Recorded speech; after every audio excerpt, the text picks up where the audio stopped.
This is Jordan Tower with JT News. Make sure you smash that like button, smash that subscribe, and let's get right into the news. All right, so Kid Cudi will be probably testifying tomorrow now.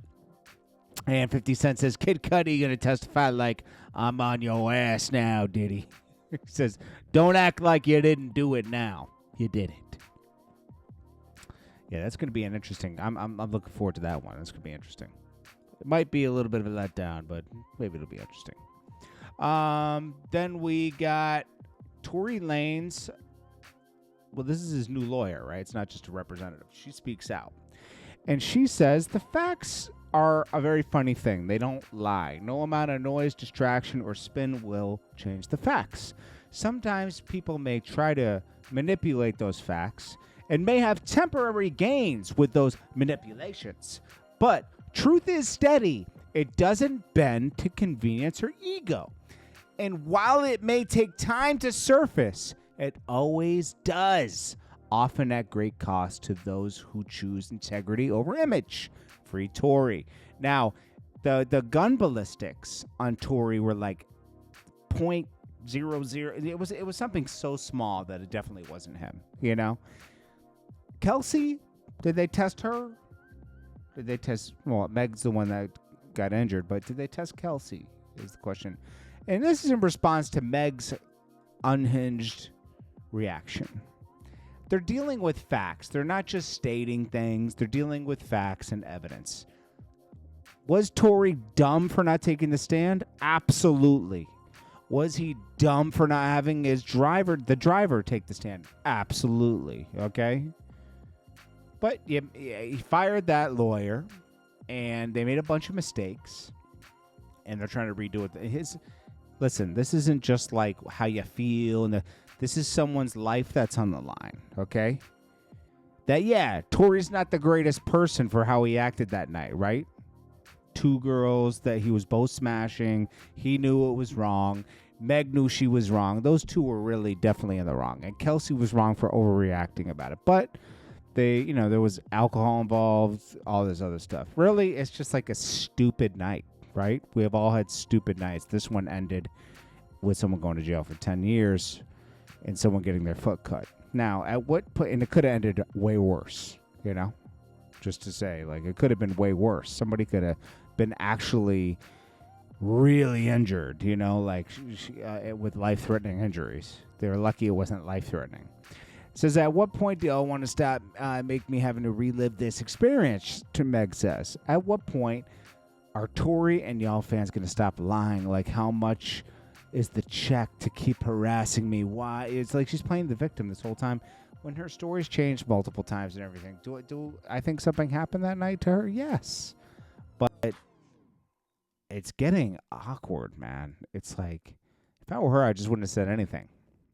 Seems like somebody's worried that people reacted to all this and says because she said, why would I lie? She's changed her story multiple times, you know?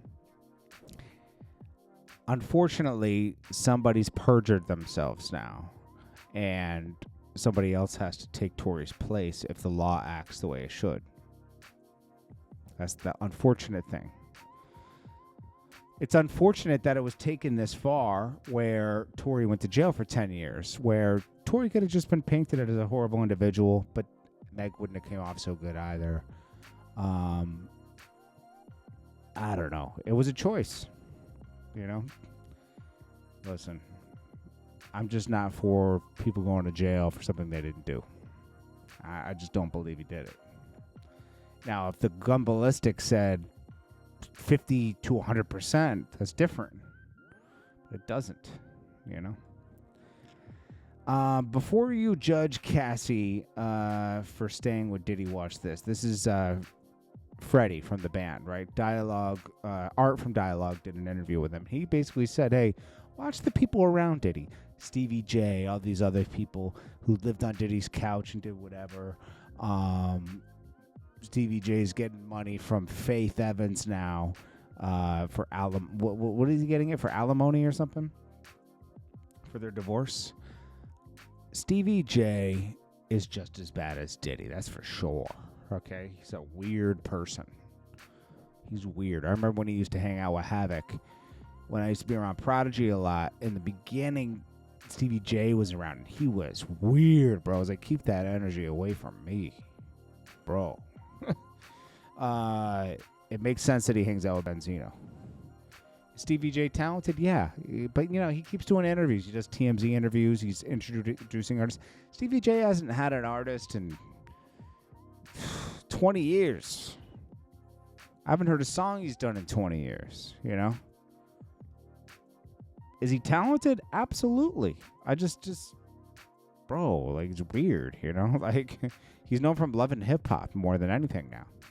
So, Freddie B, look at Rick Ross, look at Khaled, look at these people that were very comfortable around Diddy, going to his house, sleeping in his bed, all this other stuff, very weird stuff, washing cars with their nipples, rubbing the windshields, very weird, suspect, pose. Rep Anna Luna continues to defend Tory Lanez. She just made all the points that I kind of made about the gun ballistics and everything, and she says, "Hey, I'm not for innocent people being in jail." I think she's also trying to bring a lot of attention on herself with this and taking a stand on it, but she's taking a good stance. But it's like, also, they're politicians, Politicians will politic. Why doesn't Kim Kardashian get involved with Tory Lanez, though? Like, this is an innocent man that's in jail. Isn't she for justice and justice reform? Wack 100 claims he was never the driver for Suge Knight. He says, "Look at me, I'm in the passenger seat." What, one time that Suge wanted to drive? You drove, bro, there's multiple people that say Wack 100 was Suge Knight's driver. Wack 100 didn't touch the music scene until he started managing Game in 2010. Okay, he was not Game's manager up until 2009 and 10, around that time. And that's when he started getting his feet wet in the music game. That's it. He has the gift of gab. That's what he has. He runs his mouth. He's good at it. I'm not going to wrong. And it pays, right? But his history is his history. He was Suge Knight's guy in the early 2000s, I guess. A lot of people state that same fact. Big U states that fact, and that's that. Atlanta, and Suge Knight was nobody in the early 2000s. At that point, it was a rap. He was just a guy, this figure that came around, and the boogeyman that people ended up not being scared of anymore. Atlanta rapper Glock 4 Spaz admits to having sexual relations with his A&R from Columbia Records. Says, "I effed my A&R from Columbia Records. How much you want to bet? Finna get exposed and stuff." Well, was it a man or a woman, bro? Most A&Rs are men that I've seen. And, bro, you don't even have a hit record and you're sleeping with your A&R? Bro, that's sad.